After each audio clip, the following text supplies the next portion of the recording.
Good morning, class. We have gotten through all of our papers. We are almost done with our course. And so I just want to congratulate you on making it thus far. Also, I wanted to just let you know I enjoyed reading all of your papers. You guys did a great job looking up information about treatment and treatment ideology for patients who are diagnosed with HIV. I think it was great to see all the different information that you found, and hopefully, you can store this in your toolbox. So much information you're going to find over the course of your program will be great tools for your toolbox for what you deal with clients as you engage with them and see them and treat them, especially when you start your practicum work and as you continue with seeing clients as you become licensed and all the things. So hopefully you find that information helpful and you'll hold on to it. I think in general, what I liked seeing was talking about a lot about utilizing things that bring people hope, and faith is one of those things that can bring people hope, as it should, And I think when someone has been diagnosed with a terminal illness, granted, people can live a long time with AIDS and thrive, or HIV and thrive. It's a little bit more complex once it turns into AIDS, but and have a very full life. That still is a very hard diagnosis. And I think that would be for anyone that's given kind of a diagnosis that doesn't seem to necessarily get better or go away. And so really looking at what anchors a person, what could bring them hope, and even community. If it's a healthy Christian community, people should surround this person and should give them support and prayer and a shoulder to lean on. That's why, Jesus had the 12 disciples, not because he needed them, because he wanted to demonstrate how it was to live in the context of community. We're supposed to live in the context of community as believers. And so if it's a healthy church and a healthy community, they should feel supported and surrounded. I know it's not always easy to be honest about something so personal, and unfortunately there's a lot of stigma with AIDS and HIV, and so that could be really hard for someone to disclose. But hopefully, if it's a caring Christian community, that won't matter, and they will support that person. And so you being the person that is part of the journey can help someone maybe rely on their faith or utilize their faith. And if they want faith-based counseling, that is something you definitely can enter in with a client. Obviously, if it's within their will and something that they want, we can't do that if it's not something they want. And so we have to be mindful of that. But that doesn't mean you personally, aside from the counseling room, can't be praying for your clients or those kinds of things for your clients. Just we can't bring that in when they don't want it. Okay. And so anyways, today we're going to be talking about the LGBTQ community, and what that looks like as far as with sexuality. You're going to have a few different articles and things. And I think in general, this can be a very sensitive topic. Everyone has different experiences with this area. Everyone has very varying opinions in this area. And this is the thing, when we are the clinician and we're sitting down in the counseling room, we are very neutral. Our opinions don't matter. Our politics don't matter. Our personal experiences don't matter. What matters is being legal and ethical, especially if your goal is to get licensed by the state of California. You have to be legal and ethical, and that means we cannot refuse the right to see, like, we can't refuse people just because we don't agree with them, okay? That's part of what's wrong with our world today, right? So you see people, like, you will see people of all different kinds of backgrounds with all different kinds of life experiences, all different kinds of religious affiliations. And so you will treat people who are different from you, or maybe live a type of lifestyle you wouldn't live. And that's okay. Like that's part our job, especially again, if you're going to get licensed. And so, I think as a Christian, I myself am a Christian. Obviously, well, I shouldn't say obviously, but I am. I approach each client as a person and a human being. And even though I wouldn't live my life a lot of the ways my clients live, doesn't mean I don't care for them, doesn't mean I can't support them, doesn't mean I can't come alongside them, doesn't mean I can't hopefully be part of their journey as they navigate whatever it is that they're going through. And one of some of the things I've come across, obviously, in my years of doing this, is I have worked with couples who are, gay couples. I have worked with people who are in a process of transition. And again, regardless of my opinions of it, that doesn't mean that they don't need help. That doesn't mean that they don't need counseling. And it doesn't mean I can't meet them where they're at. And I would hope that as my CBU degree hangs on the wall in my office, like, that doesn't necessarily mean someone's a believer or anything by seeing a CBU degree.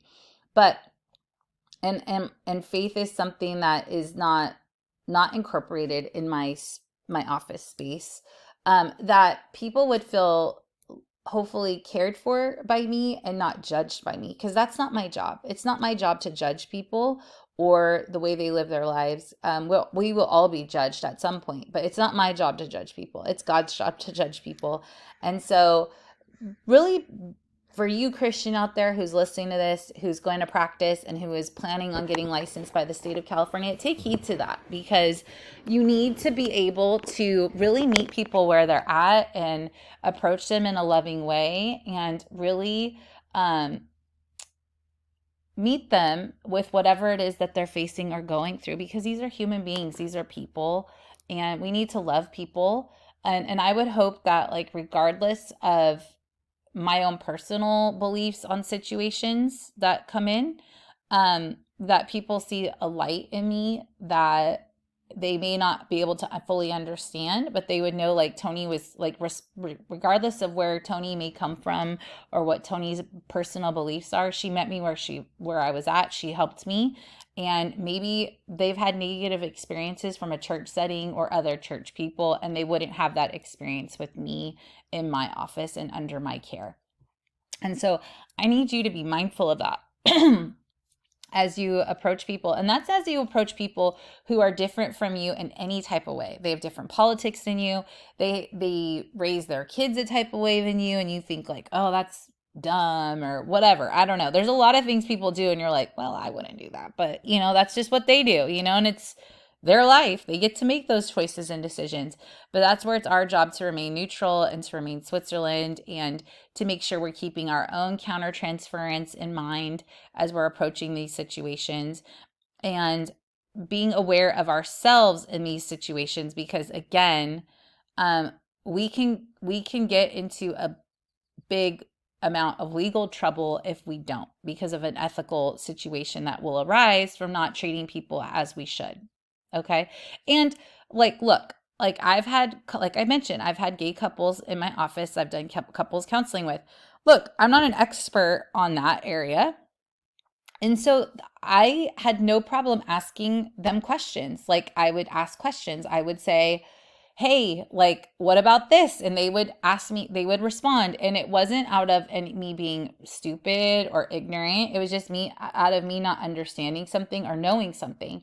And so I would ask and they would respond. And, I think they appreciated the honesty and the openness we were able to share.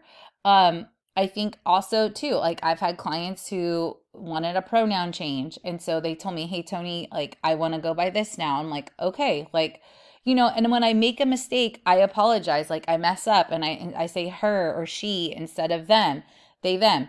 Okay, regardless of my ideology on that, like, I am going to respect what someone is asking me to do. When I make a mistake, I apologize. And people have been more than gracious. Like, oh, it's okay. Don't worry. Like, it was an accident, whatever.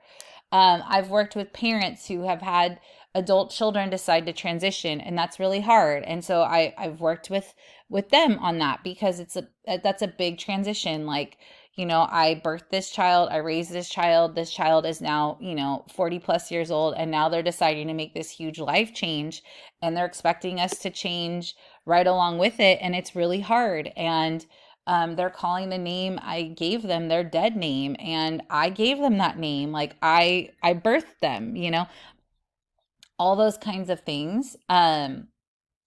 So that's the stuff that we will get in our office, and coming and it's not my job to criticize or be like that's terrible or whatever, but it's to listen and to support them and to figure out what other resources are out there to help support them in addition. And and that's where it's good to educate ourselves on some of these things, even if it's not something that we want to be an expert in or we agree with.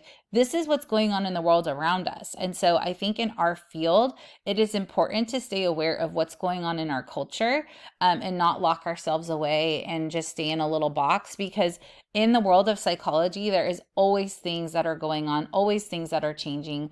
Like we couldn't have anticipated the pandemic happened, and then all these things that came from the pandemic, right? Social anxiety spiked, like because people were isolated for periods of time. So then when it came to re-engaging, it was very hard. We had challenges with working from home now and isolation, and all these different things that came from the pandemic. Now people have when it came to like phobias and concerns. Like even for me personally, there were some things that came from that where I'm like, now I'm very weird about certain things. And so we can't ever anticipate what's going to happen in our culture. And so staying abreast to that is really important, because we need to be aware of what's coming into our office. At one period in time, when I was working in Riverside more, I had a lot of clients coming in talking a lot about the Enneagram, which is a personality assessment. I didn't know anything about it, but my clients were all talking about it and talking about it as if I was like an expert in it, and I wasn't. So I ended up taking the test myself and learning about it so that I could then engage with them with what they were talking about. That's part of our field, is it's always learning, it's always growing. You've never arrived, okay? So even though I've been doing this for a long time now, I still need to stay abreast to things, okay? And so same for you. And even when it's areas that maybe make you feel uncomfortable, or you're like, I don't know a lot about this or whatever, it would be wise to learn and to gain information, because I do feel like knowledge is power. The more you learn, the more you understand. Again, doesn't mean you have to agree, but the more you understand, the better you can support and help your clients, or at least have a perspective of what's going on in a certain community. Okay. Because like, again, when we talk about the transgender community, there's a higher risk of suicide ideation. And especially if someone is navigating, like, should I transition, the feelings of it. I watched this documentary. It's on Netflix. I think it's called Harper and Me, but it's Will Ferrell and a former. I don't know if the guy, I shouldn't say the guy. I don't know if she still writes for SNL, and her name is Harper, but she transitioned, and she formerly was somebody else and now transitioned into being a female. And it was a very eye-opening it was a very eye-opening documentary. And you know what? I can watch something and take from it what I want and leave certain parts of it behind.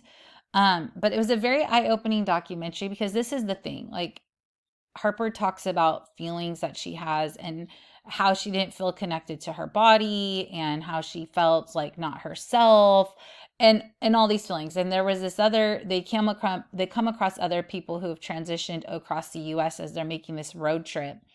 And there was a person who spoke about when they were a child, they would pray for Jesus to make them different or just kill them. And this is the reality of life. Like, I don't want anyone to feel that way.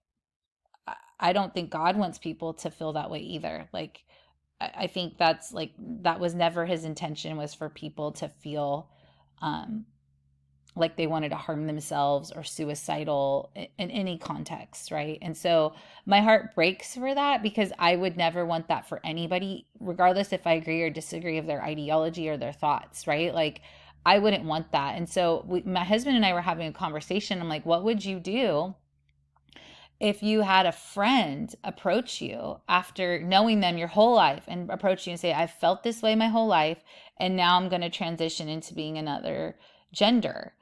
And um when I was talking with him about this, I was like, my first thought is like, man, like, I'm so sorry that you felt this way for years and you've been facing this alone. Like, that's terrible, you know? And I think that's the human part we have to remember when we're in the counseling room, when we're being faced with challenging situations, that this is a person, you know, and we need to treat people that way with kindness, with respect, with honor. We may not agree and we may not like it, and we may not go out and live our own lives that way. And that's okay. But that person needs to feel that from you as the clinician. And in my experience, in my opinion, from a legal and ethical perspective. And so I hope this just kind of helps you. You're going to get a lot of information. You're going to read some articles this week. You're going to see some videos. Again, some of you are going to agree, some of you are going to disagree, and that's okay. You don't have to agree on everything, but please be mindful to be respectful in the chats, in your discussion boards.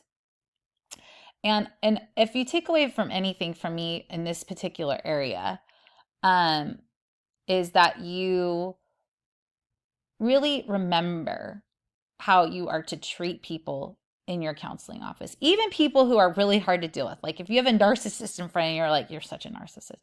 You know, we have to still treat people with kindness and not allow them and their stuff to get the best of us in the room.